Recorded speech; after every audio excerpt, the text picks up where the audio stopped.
Assalamualaikum warahmatullahi wabarakatuh. Perkenalkan, nama saya Kubilang Fatih, dan di sini saya akan menjelaskan tentang penerapan atomic design pada environment React. Apa ya sebelumnya adalah yang dimaksud dengan atomic design?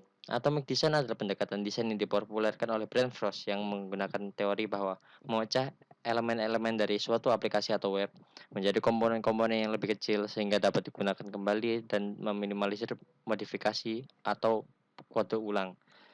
Nah, elemen-elemen tadi dibagi jadi beberapa molekul yang sangat kecil atau menjadi beberapa level. Salah satu antara lain adalah atom, molekul, organisme, template, dan laman.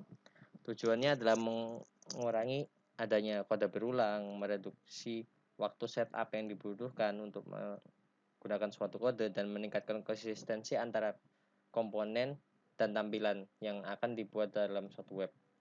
Nah, sistem ini menggunakan pattern library sebagai repository dan komponen-komponen web yang bisa diimport dan juga digunakan kembali.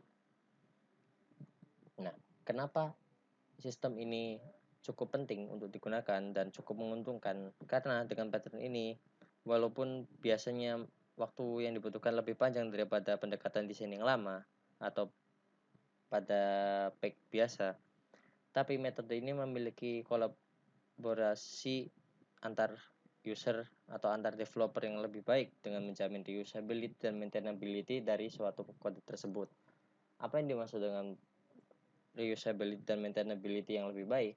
Jadi, kode-kode yang akan dihasilkan melalui proses pendekatan atomic design akan dapat digunakan kembali dan juga dapat dirawat dengan lebih baik dikarenakan konsistensi antar komponen yang identik dan juga penyusunan yang tertata sehingga menyebabkan apabila terjadi perubahan anggota pada suatu squad, maka anggota yang baru tidak perlu bertanya atau mempermasalahkan tentang mengembangkan kembali atau merawat kode yang sudah ada dikarenakan semua komponennya tertata dengan rapi dan bisa digunakan kapan saja mereka mau. Nah, pada prakteknya, komponen web ini dipecah menjadi modular-modular yang lebih kecil. Contohnya yang pertama adalah atom.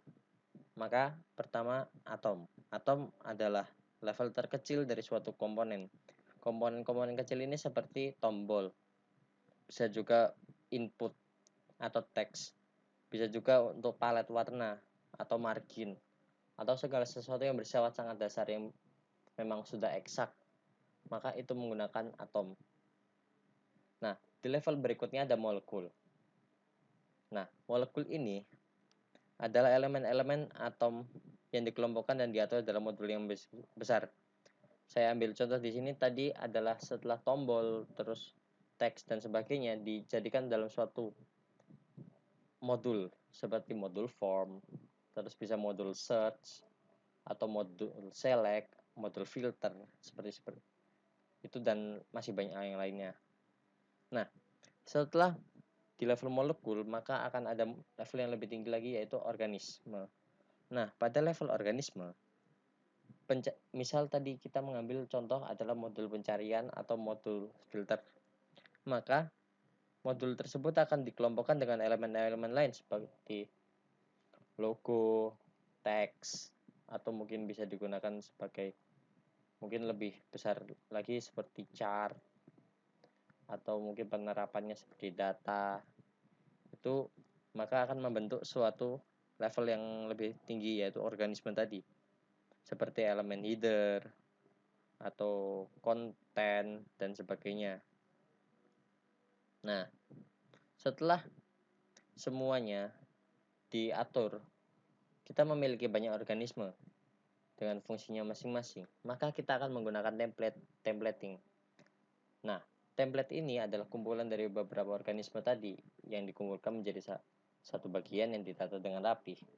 Nah, apabila suatu template ini sudah jadi dengan antarmuka yang cocok, itu maka template tersebut dapat dikategorikan sebagai page, bentuk terakhir.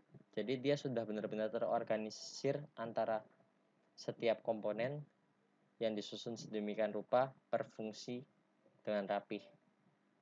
Nah, kenapa di sini kita bisa menggunakan kata reusability? Karena setiap kali kita akan mengedit suatu kode, maka kita tidak perlu mengedit atomnya. Kita hanya perlu mengedit di salah satu bagian. Misalnya kita mau mengganti bagian molekulnya, kita ganti molekulnya saja. Lalu kita tidak usah mengambil organisme, karena organisme mengambil dari molekul. Jadi apabila molekul sudah diganti, maka organisme akan ikut terganti. Begitu juga template serta pick.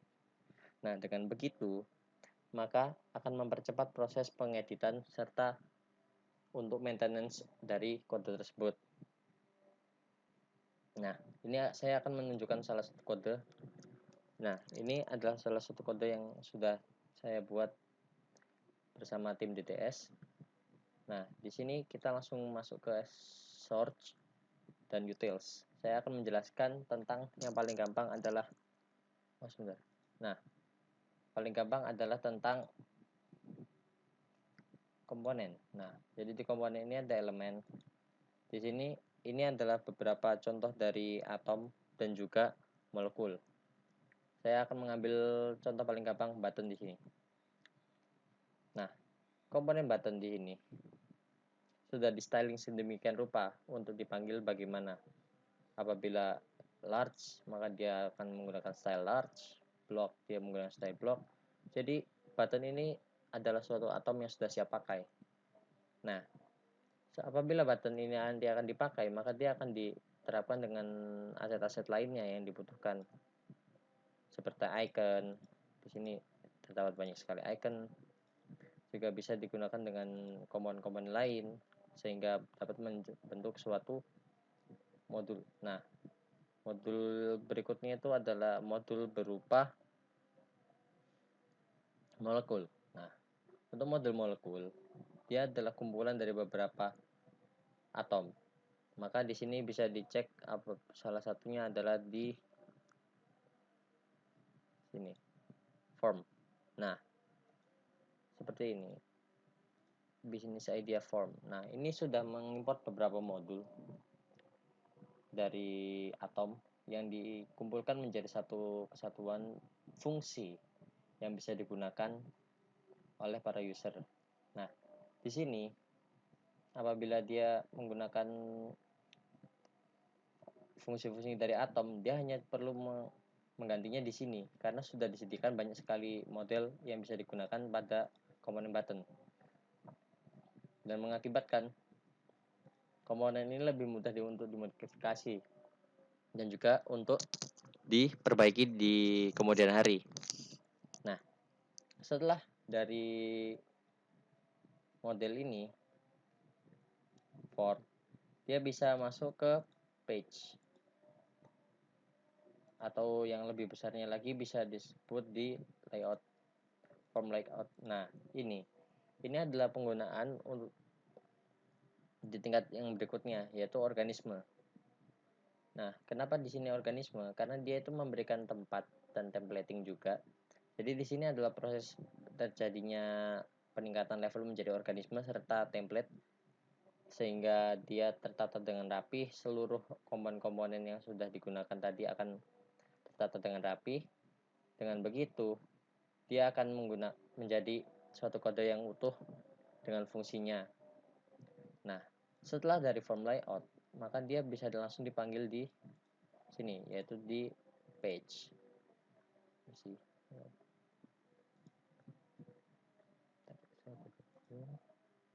Nah, page. Oke, di sini saya akan mengambil contoh login. Nah, di sini page-nya sudah jadi. Ini adalah full page dari login. Nanti saya akan lihatkan hasilnya. Tapi sebelum itu kita bahas di sini dulu. Nah, di sini semua yang terjadi, action-action yang terjadi akan diletakkan di page. Jadi, page akan mengatur semua yang ada pada page tersebut ditata per penggunaan, alurnya dan sebagainya di page, dikumpulkan menjadi satu satuan di page. Nah, page ini adalah bentuk final dari sistem model atomic design. Apabila sudah mencapai tahap page, maka aplikasi ini sudah siap digunakan dan sudah siap ditampilkan. Nah, di sini saya sudah melakukan compiling pada kodenya, maka bisa kita langsung lihat di sini. Oh, maaf.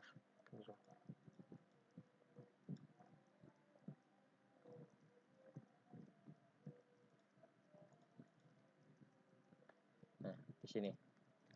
Nah, baiklah.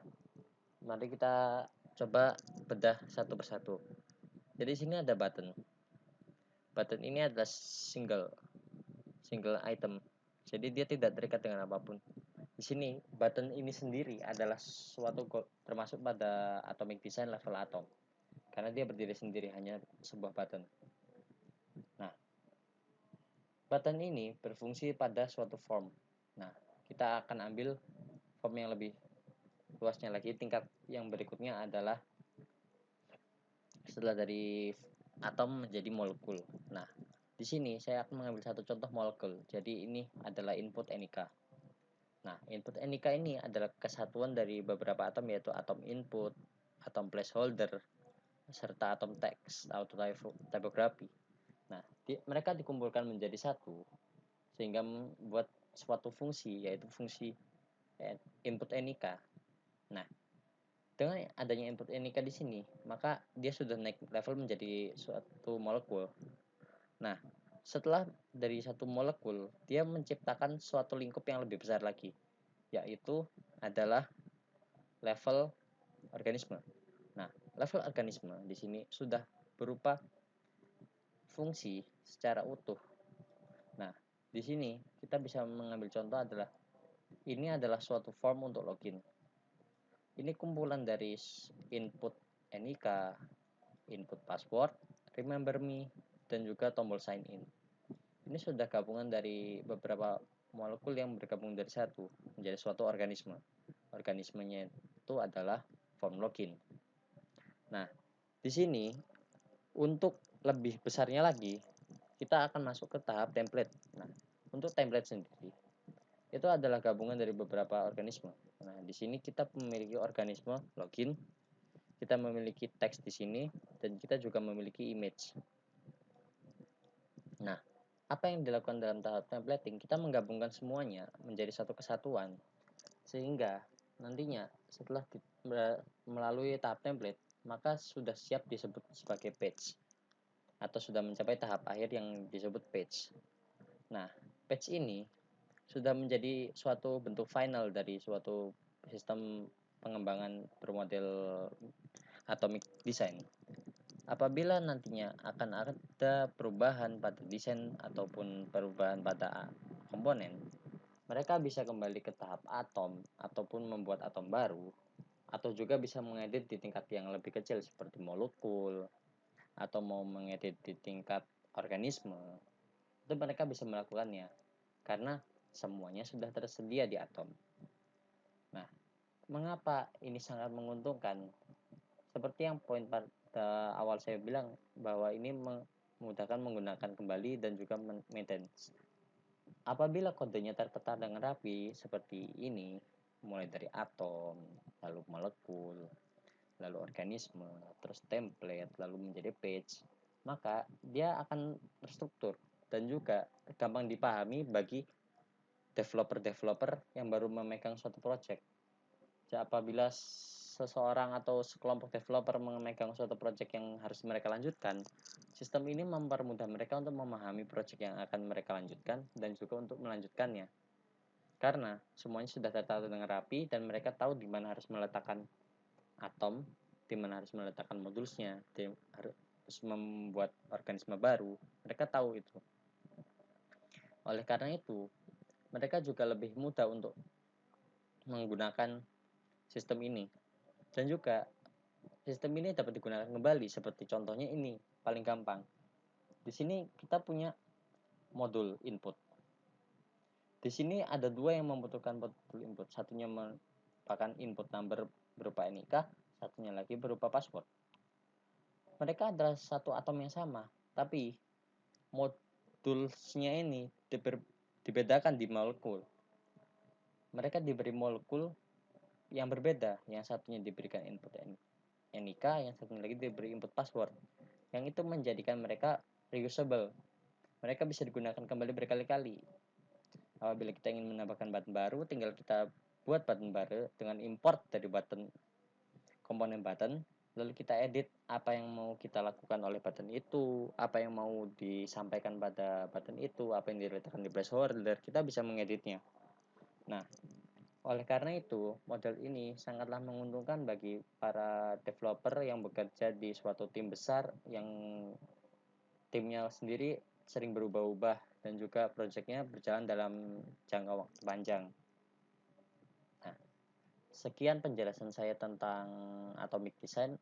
Semoga bisa dipahami dan sampai jumpa di penjelasan-penjelasan berikutnya. Sekian dari saya, mohon maaf. Assalamualaikum warahmatullahi wabarakatuh.